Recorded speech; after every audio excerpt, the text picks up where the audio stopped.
غزہ میں جارحیت جاری ہے 14 بچوں سمیت 19 فلسطینی شہید کر دیے گئے۔ غزہ کی پٹی کے جنوب میں واقع شہر رفح میں اسرائیلی قابض جنگی طیاروں اور توپ خانے نے جنونی حملے کیے۔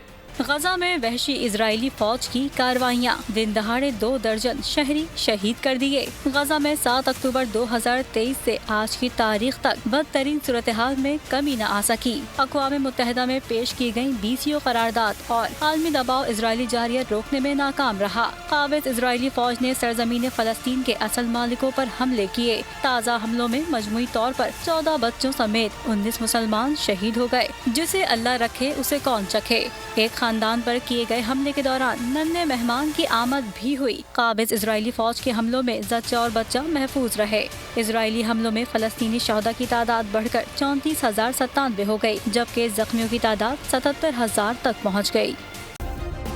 سبسکرائب کریں اور بیل دبائیں تاکہ کوئی خبر رہ نہ جائے۔